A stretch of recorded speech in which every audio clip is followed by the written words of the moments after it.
It's the Morning Star Drive 117.8. You soaring up with sky, now's the time, don't delay. I'm sitting in my ride and it's time to fly. So let's realign, just listen and fill your mind. Hey guys, how is it going? And welcome to the Morning Star Drive on 117.8. It is Tuesday, June 20th, and so happy for you joining us, and we are ready to start another day together with the Lord. So subscribe to us on YouTube, follow us on SoundCloud, and make sure to support us on Patreon.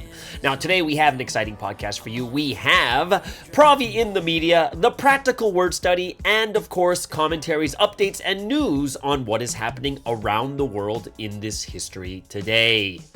All right, everyone, how are you doing? Yes, Monday is officially over. Yes, that dreaded Monday. And now we're already into the meat of the week. I hope you guys have been enjoying your week so far.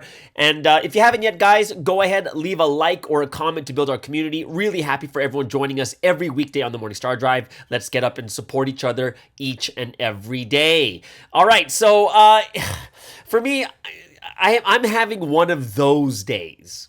Now, what is one of those days? It's like a super lazy day. Have you guys ever had that? Like super lazy day. I'm just kind of feeling tired, not fully into it.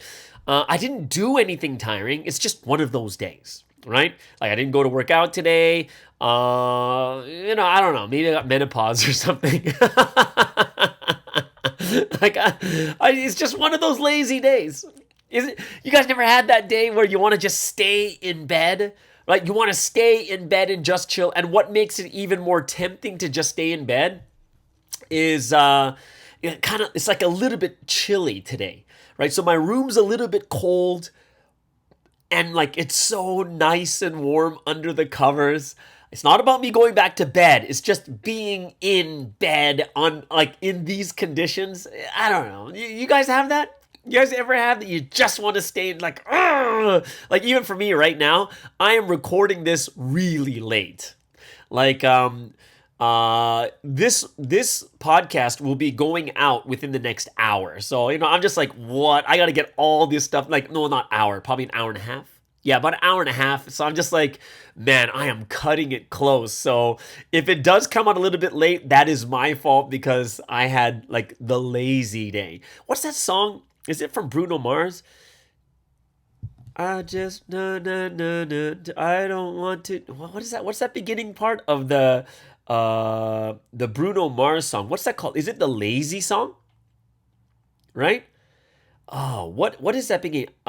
Today I don't feel like doing anything. I just want to lay in my bed and I don't feel like picking up my phone. So leave a message at the tone. Like that is my day. Today is the lazy song. It's everything. Yeah. And I'm just like, yeah. So, I know that a lot of you guys are listening to this while you're going to work or while you're commuting to school and stuff like that too. So I'm sorry. I'm sorry that I'm talking about this because I know that all of us do feel this every once in a while.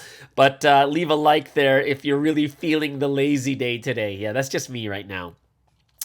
I saw this really crazy thing on the news and it made me think a little bit more deeply, right? And it's got to do with sports. So have you guys heard of Lionel Messi? Like, I think everyone knows, like, soccer is the most popular sport in the world, and he's considered the greatest soccer player ever.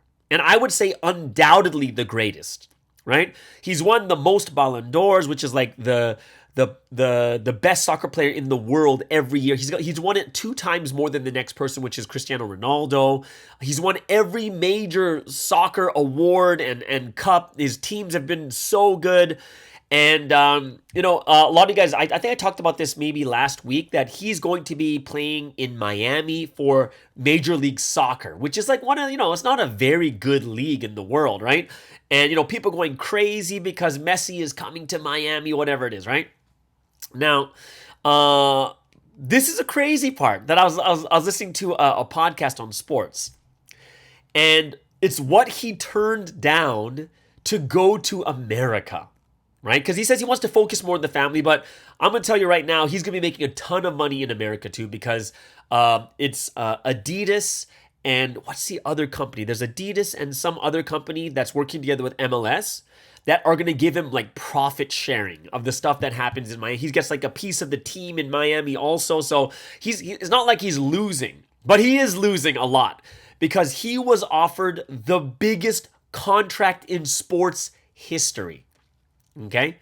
So let's take a look at who has the highest contract. It's actually Cristiano Ronaldo, and he is in Saudi Arabia playing in the Saudi League, and he's getting paid $75 million a year just to play soccer. So you're like, whoa, that's so crazy, $75 million a year, right? Do you know what like Messi was offered? He was okay. So remember this: $75 million is the highest right now, right? Cristiano Ronaldo. He was offered $533 million a year. Did you guys hear what I just said? $533 million a year. 533. That's more than a million. That's like 1 point something. Like, it's crazy. It was a 3-year, $1.6 billion contract with a B. No one's ever gotten a contract. That's crazy. $533 million a year. So we're calculating this. I was listening to the podcast. He's like, which comes to $1.46 million per day. Per day. $61,000 per hour. $1,000 per minute. $17 per second. And I was just like, what? Like he's making money while he sleeps. It's crazy how much he's getting paid. Right? And he said no to that. And when I was thinking about this, I was like, wow, it really shows how important like sports and entertainment is to human beings. Like, why would we pay so much just for this? Willing to pay that much to these sports players for sports entertainment kind of thing, right? And I was, after this, I was like, wow, why would we, like, even Ronaldo at $75 million, I was like, why would we do this? And there were some interesting studies on particularly why men love sports. Or like, of course, human beings in general like entertainment, but it was like, why do men love sports so much? And there was like these 4 things that that were studies done on men, right? So neuroscientists, people that work on the brain, have found that watching a competitive activity that you are emotionally invested in, right? Which means like, that's your team. There's people that have their favorite teams that they follow, and they follow them like crazy, right? It's if you watch competitive activity, something that you're emotionally invested in, the amount of stimulation in your brain is almost the same as actually playing. Tell me that's crazy. So you're like, wow, that's why like human beings love sports so much. The second reason that came out was it gives you a break. So, as you're going through the day, you're going to have the demands for, you go to work and you have home life and all these other different things that are going on. But when you watch sports, it allows your mind and your brain to regroup and gather energy to tackle the responsibilities after. Right? So it kind of gives you a break from it. And then later you're actually able to tackle it later, like do those things later. The third thing is, they said it feels like the microcosm of life. And this kind of, this is how Sunsteam talks about sports too. Sports is life. But they said it particularly pulls on the hearts of men, right? Calling them to the strength and fortitude God designed them to carry. Interesting, right? So they'll look at sports. It's a microcosm of life and they learn from it. They're inspired by it. And they said that's why men are so into those sports movies like Rudy or Remember the Titans. And after they watch it, they're like, oh, I can do more in my life now kind of thing, right? And then the last one is it creates an opportunity for them to connect with people. They'll meet with other sports people, the people in their house, invite friends over, they'll watch sports together, and it allows them, all right, to connect with people in this way. So it's really, really quite interesting when I looked at this. It's like, oh, wow. It's something that people just need in life. And it's not something this competition isn't just something that's in our time. You got to look back in the Roman times with like the gladiators and stuff like that too. These sports were all out there before. And, it makes me think about, this is why Sunsteam makes sports such a big thing. in Providence. Of course, it's super healthy for our bodies, but it's really, really healthy for our mentalities and our brains too. And in particular, it comes to guys, right? But you know, there's such a high value on sports in society that you're willing to pay a $1.6 billion for 3 years if you're the best in your sport kind of thing, right? And it's crazy. These people are playing a game and making millions of dollars, which is crazy. And it's just amazing what, you know, how important entertainment is to society. Like getting that break from doing the other things. And I think it's something that we have to take into consideration is we got to make sure to take breaks in our life. Like we really do have to take breaks. We have to make sure that we're not just running and running and running and running without any breaks. And then every time we go out, it has to be with a newcomer. Every time we go, we have to talk about... No. Sometimes you got to go take a break, like what I do.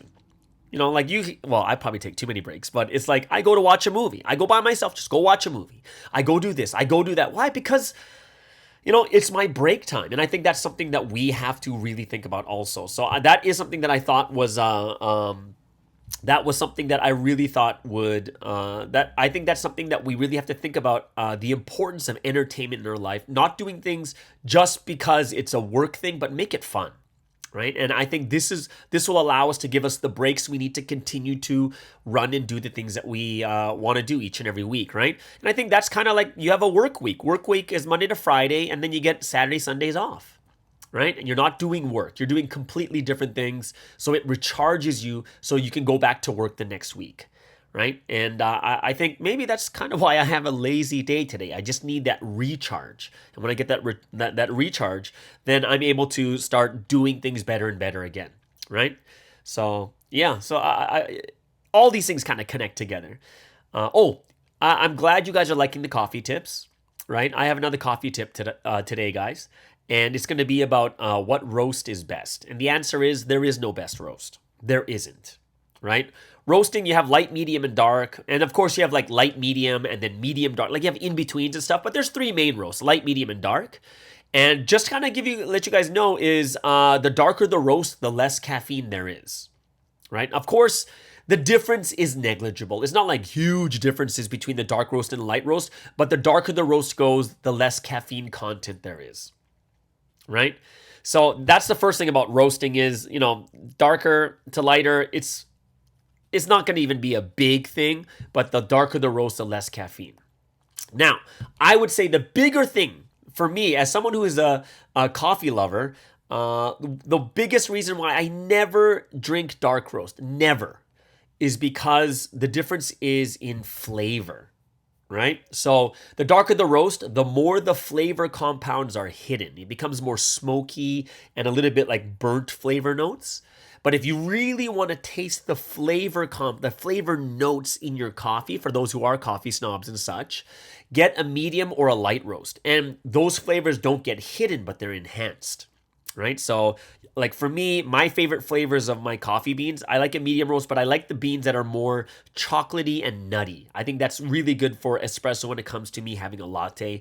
But if I want to pour over, if I want something that's more brewed or drip, I'm probably going to like flavor notes that are a little bit more fruity and flowery and stuff like that too. So like, yeah. And as weird as this sounds, a lot of people who are not into coffee are like, all coffee is just bitter. And the answer is yes and no. Coffee is bitter in general. However, there are flavor notes in there, and it is an amazing science. And if you guys really, really get into coffee, you're going to be like, ooh, I could taste the flowery, buttery taste here.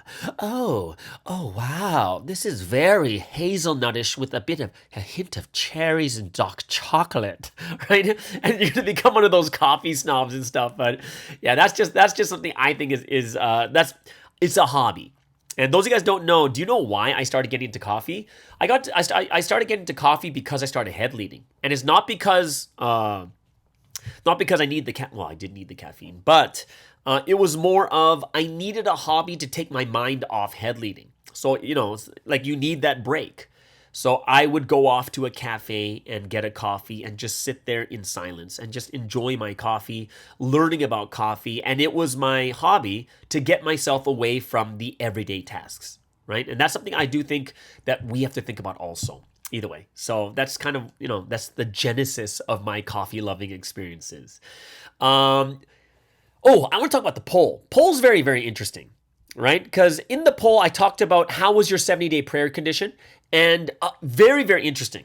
Very interesting. Like, 0% said perfectly, did all 70 days powerfully, right? And honestly, I did expect that to be super, super low. I did. I really, really did, right? And interestingly, from good, average, not good to terrible, it's pretty much even across the board. It's almost 25% each, almost, right? It's almost like exactly 25, 25, 25, 20. It's actually 25, 25, 23, 28, right? And the most being terrible, I didn't really get into it that much, right?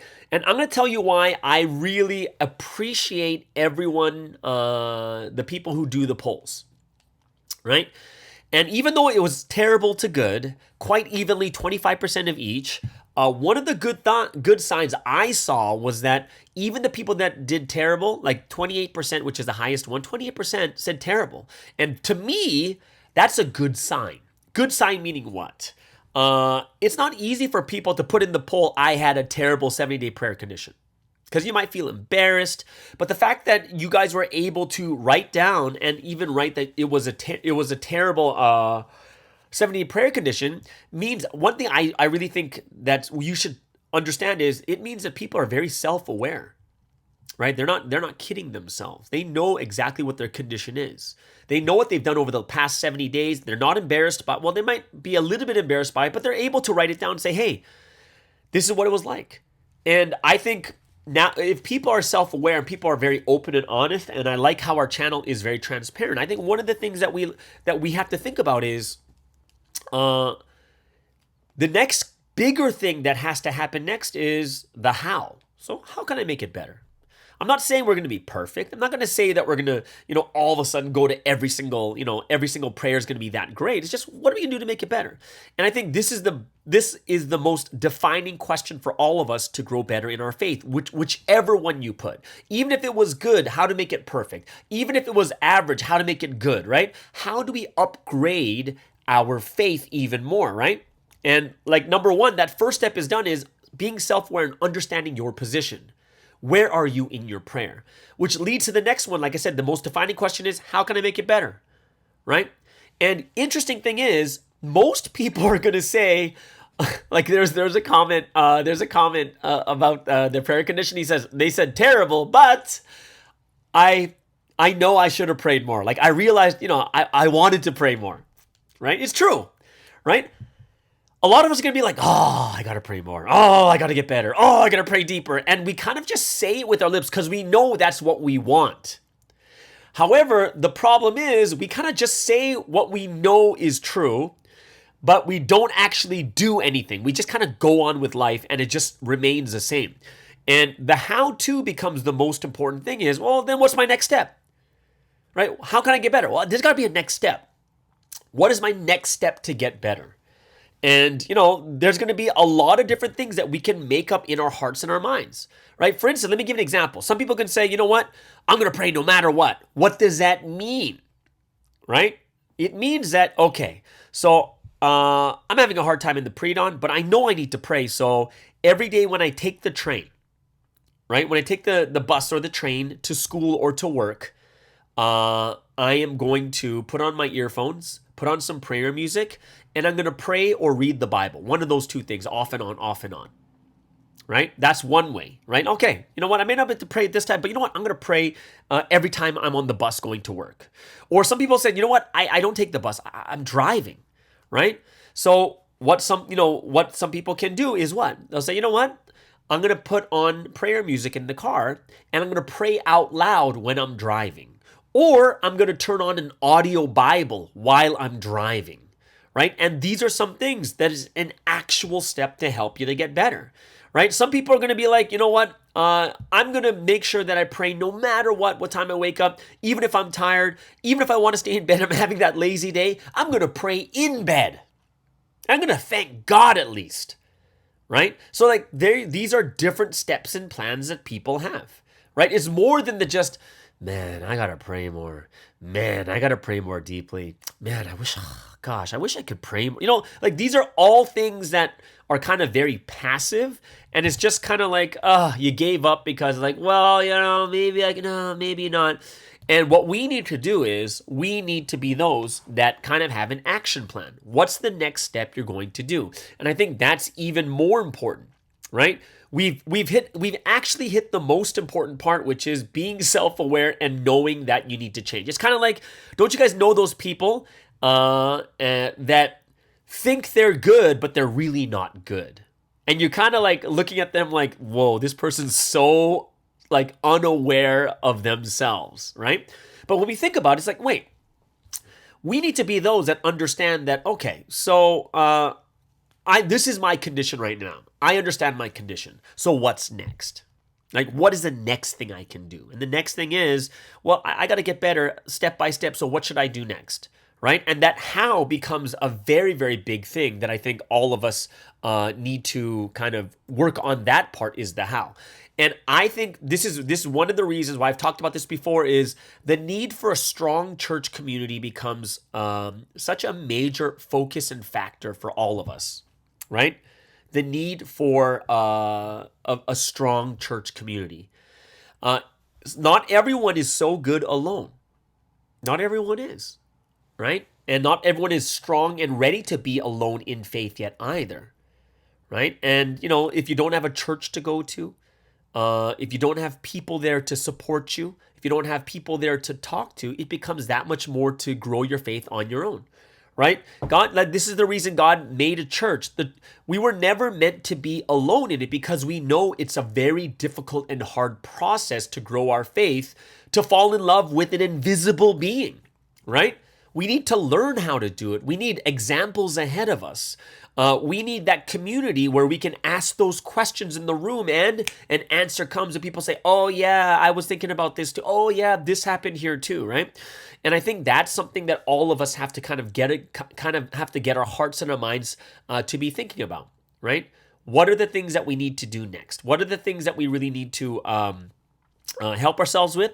Sometimes we only see one angle and we need other people in the community to help us see different angles that we never thought of or we never understood before. Like, oh, I never thought about it this way. It's just like one of those comments we just got recently in the YouTube channel where they're like, oh, the word study. Wow, that's a perspective I've never thought about when I'm listening to the word, right? And that's something that opens and develops up when we have a community. Right? That's what it is. Like even right now, like I look at some of the comments and I love it. People can agree, disagree, whatever it is. Like someone was just talking about, oh, I saw the Jocelyn Chia comedy thing with this, and this. I didn't think it was very classy, whatever it was. And the answer is sure. Yeah. To one person it's not classy, to another person it's funny, to another person whatever it is. Right? And I think it's good that people can express themselves. I think it's good to have a community where no one is jumping on each other or judging, or we can have a real discussion, right? So like Rice Bunny's there like saying, oh, I thought about this, I thought this way. Like, that's cool. That's great. That's great. I love it, right? And we should all, having a community, I love it because it allows us to be open. It allows us to talk to each other about difficult subjects, right? And it allows us to really be able to open our hearts in a way where it's okay to be, I'm not sure what the right word is, but I think I would say like, it's okay to be slightly offended. It's okay, right? And we don't have to get mad. Like, we don't have to get mad at people. We're like, hey, I was kind of offended by this. Oh, I'm sorry. I didn't mean to offend you on this matter here. Ah, okay. And when you talk it out, you actually get better. Like, one thing I do think that's going to make people closer together in a community is difficulty.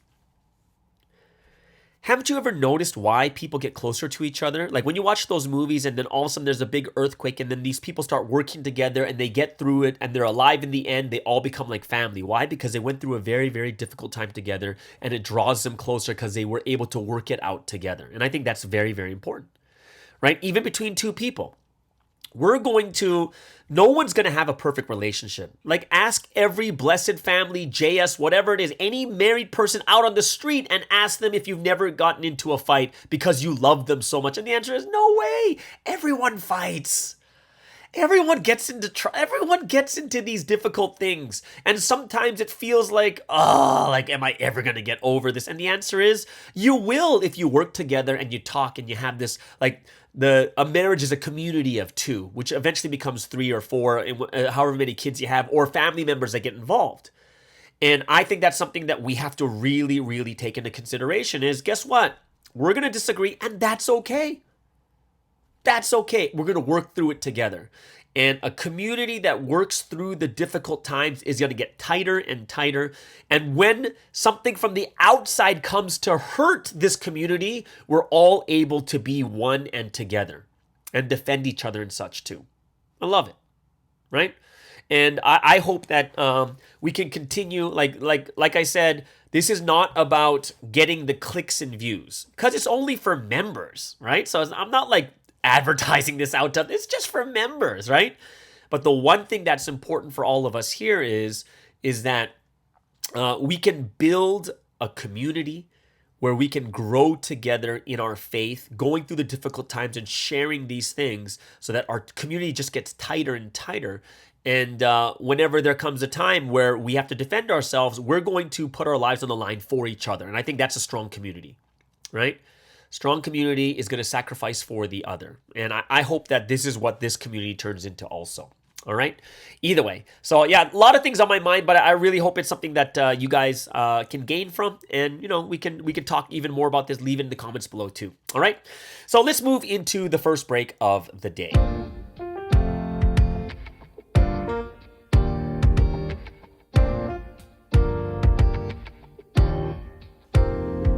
Through all the wind and the trials, still we never did break. It really wasn't very easy to put trust in that state. So even though our castles in the sand tumbled down, but all our tears streamed down together to cement the foundation. The tears rolled out continuously every single day, and I wouldn't hold it back because I got through so much pain. Now I stand and shake the dust off as I cling onto your Lord who's right before me. Oh Lord, you'll always be the only answer. I don't sit here wishing happiness will come round. I don't sit and wait for it to walk through my door.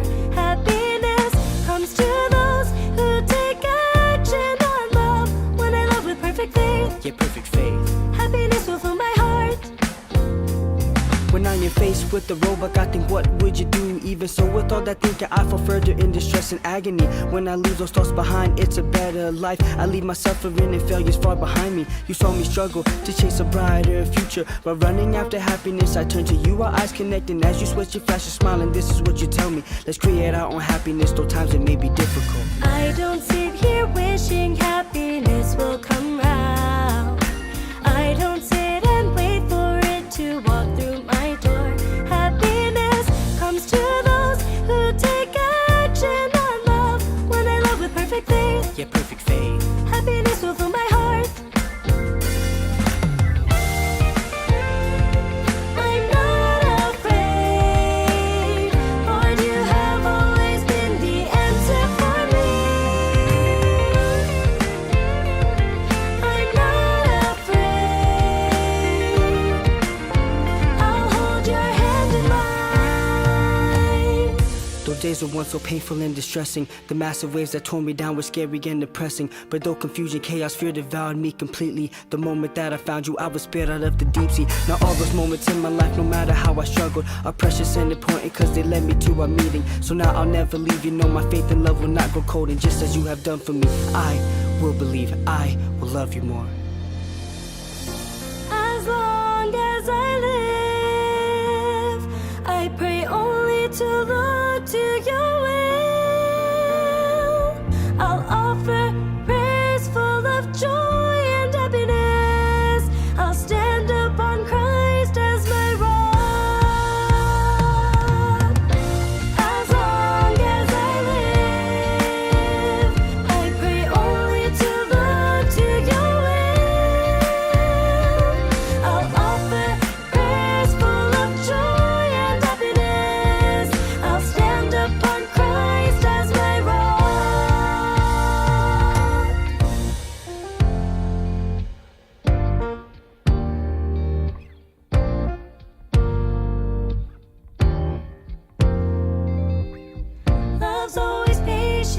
and kind. Love is always full of trust. Love is always full of hope.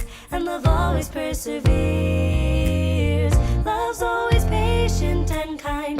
Love is always full of trust. Love is always full of hope. And through love we'll persevere here together.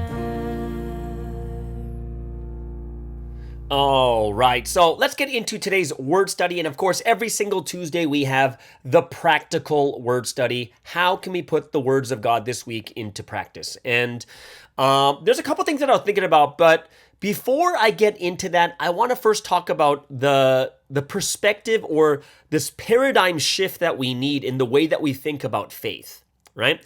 And this is something I was really inspired by when I was listening to the Sunday message. And it's about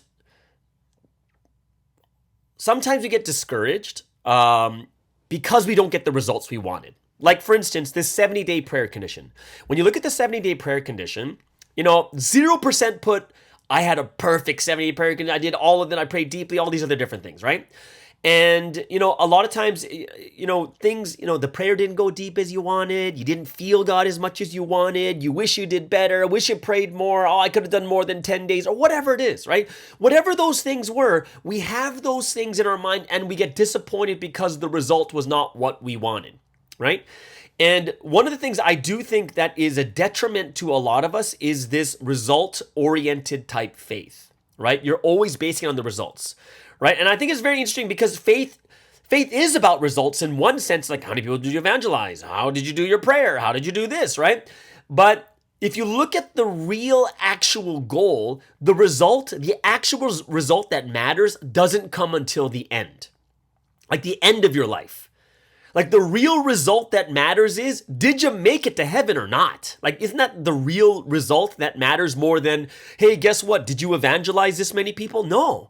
In the end, the most important result that should matter to us is, did I make it to heaven or not? Did you make it till the end? Now, why am I saying this? What is this really true? Well, think about this. Someone can evangelize 1,000 people. Okay, let's just say you evangelize 1,000 people. But then when you think about all the things that happened this year, what good is it evangelizing 1,000 people if you didn't stay until the end where the result is now worthless? Because all those 1,000 people, all that hard work you put in, it doesn't mean anything more because you left.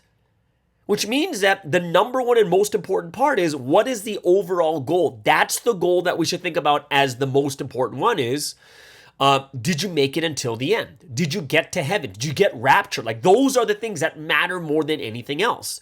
Because once you lose that, every single merit you have means nothing. It becomes worthless, right? Which means that now you see that going until the end is the number one thing. That is the biggest result that is worth more, right? So,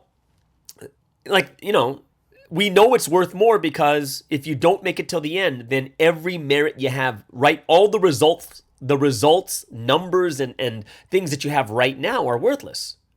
You have to stay until the end. Right? Which means that the biggest result that should matter to us is, did you stay until the end?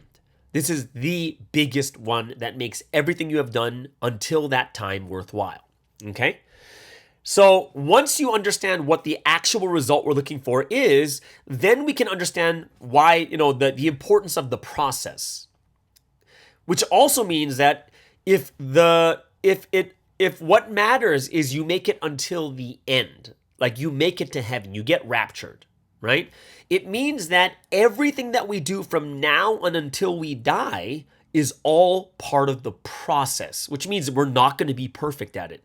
Some things we're going to be terrible at. Some things we're bad at. Some things we're average. Some things we're good. Some things we're amazing at, right? So look at the process. Some things, sometimes we look at ourselves or people and we look back and say, man, I was awesome in faith back then, but I'm not so awesome right now, right? And what does that mean? It means that, life is a long process. Sometimes we're going to be great. Sometimes we're not.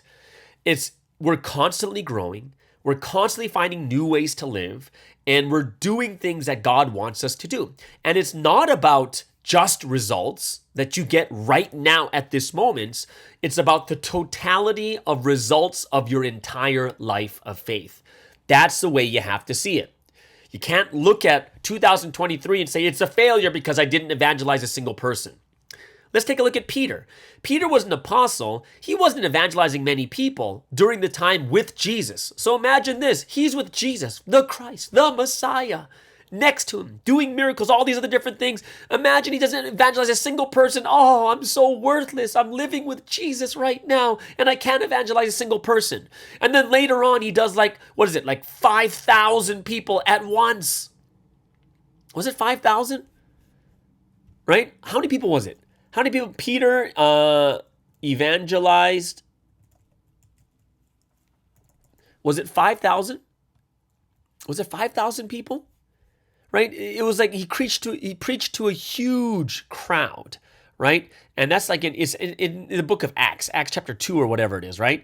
And then let me just look it up right here. Peter replied, each of you must repent. Oh, 3,000. There's 3,000 in one day, right? 3,000 in one day. So here it is. In the past, I might not have evangelized anyone. You're like, oh my gosh, I'm worthless. But then in the end, you evangelized 3,000, right? Or there's going to be someone who's like, oh man, I evangelized 10 people per year.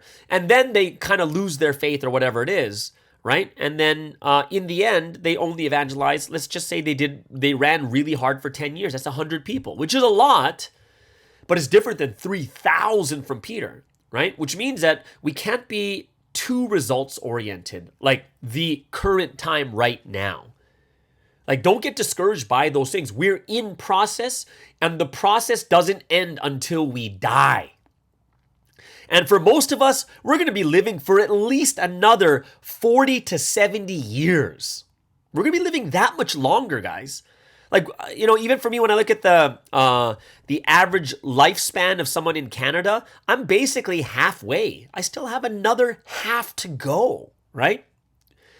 If you get too results oriented, what's going to happen is how you got affected by what happened this year. You'll get shocked. Oh, someone was so good in the past. They were so great, but they left. Oh, no. Oh, someone was so good in faith before, but they're struggling now. Oh, what does that mean? Oh, and then it makes you think, why is this happening? Is this a wrong place that I'm going to be at? How could this happen? And the answer is no.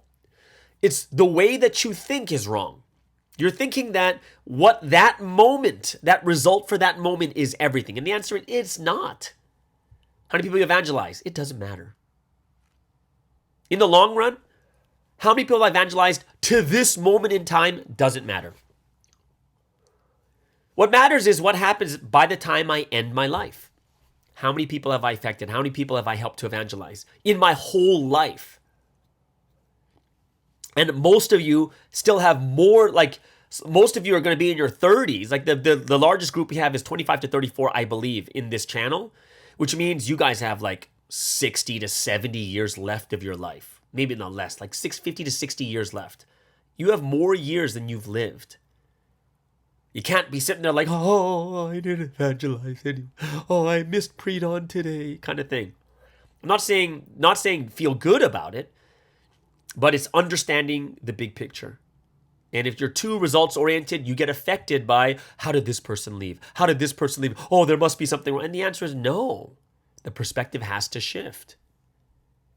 We are constantly changing. We are constantly shifting into different characters, into different personalities, different experiences we have. Sometimes we're traumatized and we have to get over that too. Our thoughts and mentality, it's all changing all the time as we grow.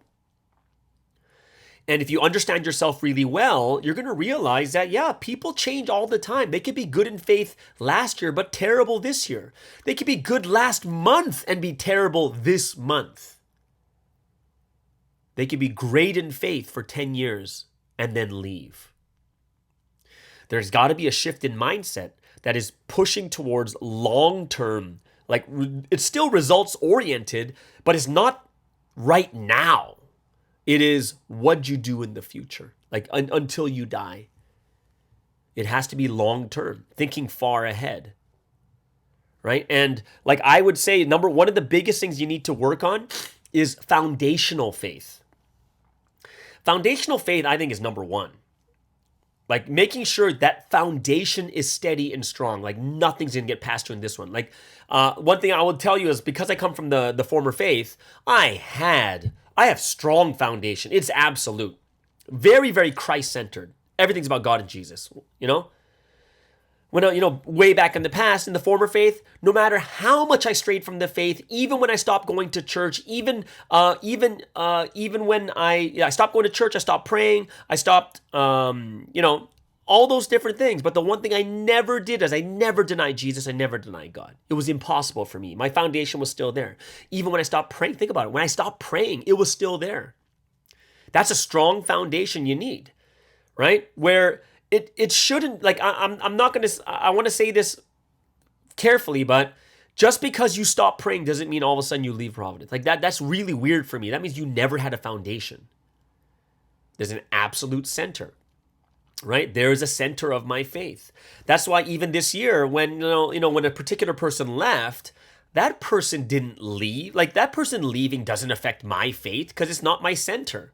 My center is not that person. My center is Christ. My center is God, which means anyone can leave, come and go. That's fine. But I have my center, right? And this is something that we need to kind of build, is that foundational faith where you never leave, right? No matter how difficult it gets, got to have that mentality, right? That we are going to stay. Like we have no choice. Because that's where my foundation is. I know where my foundation is, right? Strong mentality cuts through difficulty. And this is, I'm going to tell you right now, every one of you here, the reason you're here because your mentality was strong enough that you survived this crazy time until this point, right? So remember, guys, the perspective has to change. Who is the strongest? It's not about the people who were great and awesome in faith before, but they're not here anymore. That's not the strongest. The strongest are those that are still here, because that's the number one thing, right? Results-oriented is staying until the end. That's the number one result we look for at the end. And everything from now until that point is all process.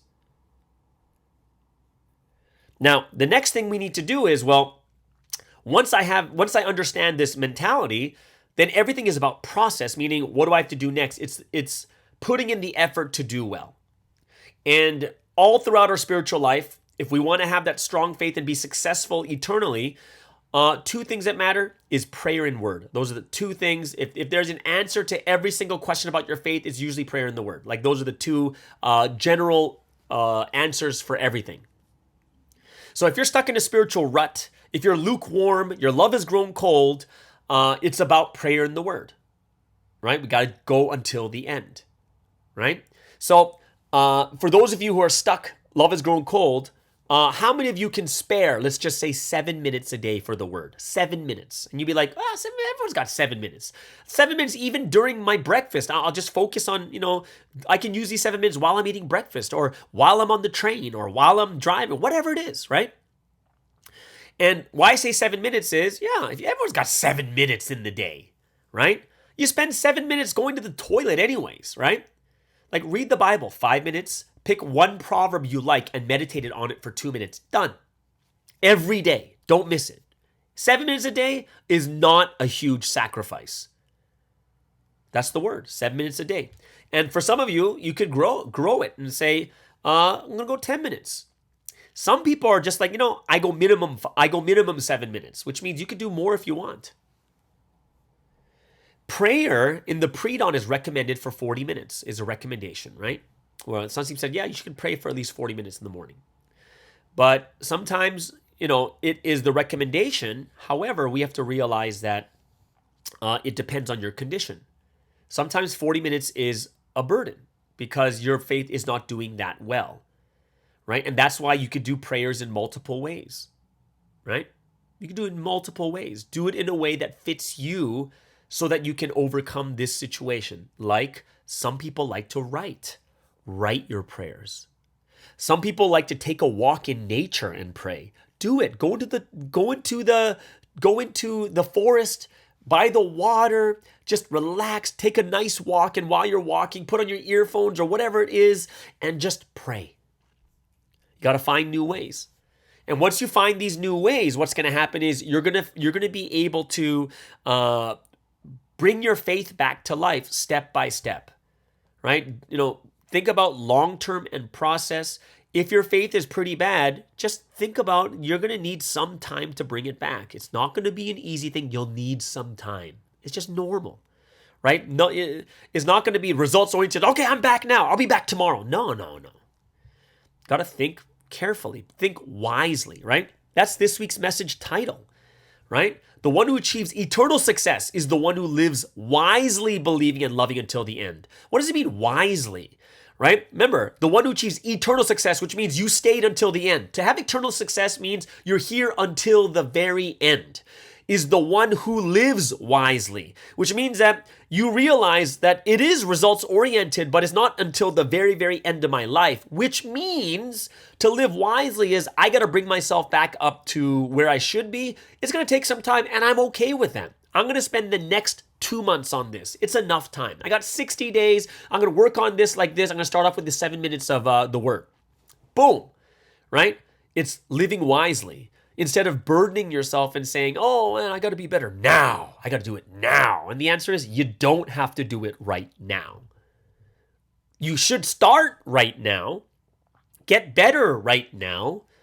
But you can't get yourself restored back to where you were before right now. It's just like a fire. Once the fire burns out, what happens? It takes time to build the fire again, to start it again. Go out looking for dry wood. Go out looking for kindling. Go out looking for a flint rock. Go out, there's things you need to do to restart that fire, and it takes some time.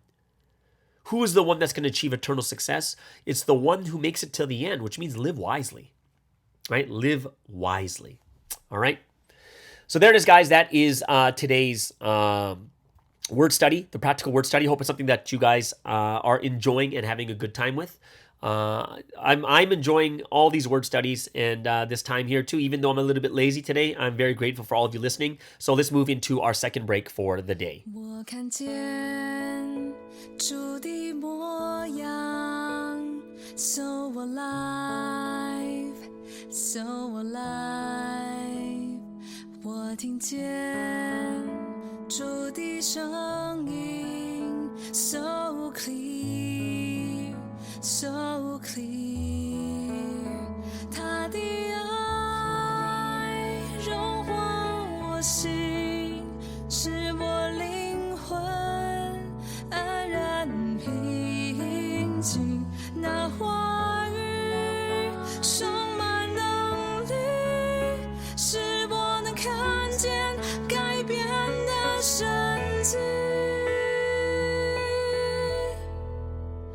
多幸运在新时代里与主一起经历风雨一生用尽全心持守我对天地约定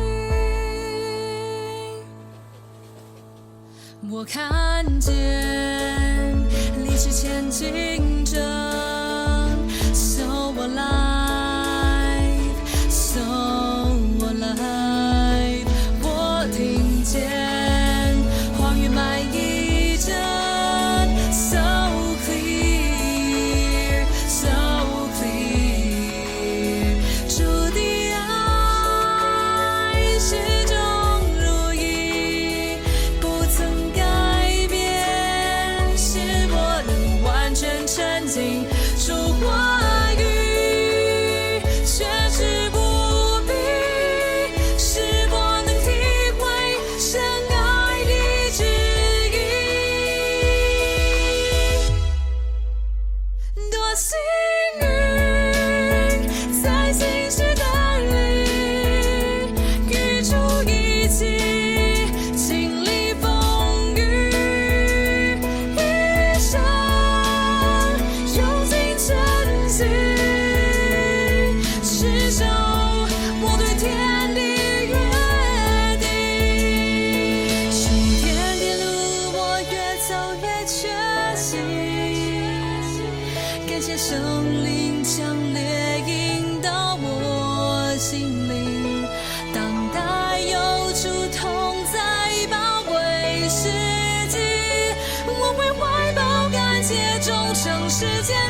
经历风雨，一生用尽真心，至少我对天地约定。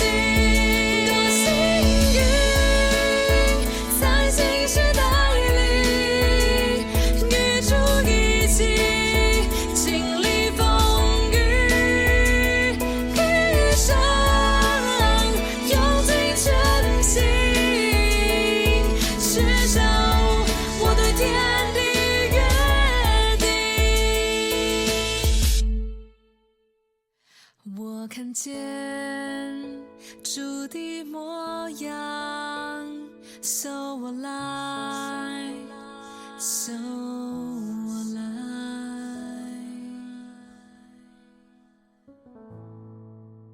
All right, so there it is. That is the second break for today. Let's move into our final section, which is Provi in the media. And I wanted to tell you guys right now, there's a couple things I want to talk about. The first thing is there's no new major news that's going out. Looks like even in Korea, there's not as much news as there was before. Like even when I go to Naver and I type in JMS, like the very first thing that comes up is not even Providence anymore. It's like this fitness place that went under, whatever it is. So that is it's quite interesting. Like, you know, that's the turn of events and that's how journalism works. So it's not as big, but of course it'll come back once the verdict or all the other different trials are starting to happen, right? So since there's not a lot of new news, there's a couple things that I really think that we should be considering as we're going and navigating through this difficult time. Number one is, one thing I think that could be a little, that we don't want to get too caught up or get too deep into the rabbit hole is getting too involved into all the news that is for us. Now, what does that mean? It means that we don't want to lose objectivity. We don't want to lose oh, they said this. Oh, look at this. So we told you. Oh, this is all right. Oh, this is all this and that, right? Like you don't want to get yourself your head too wound into it.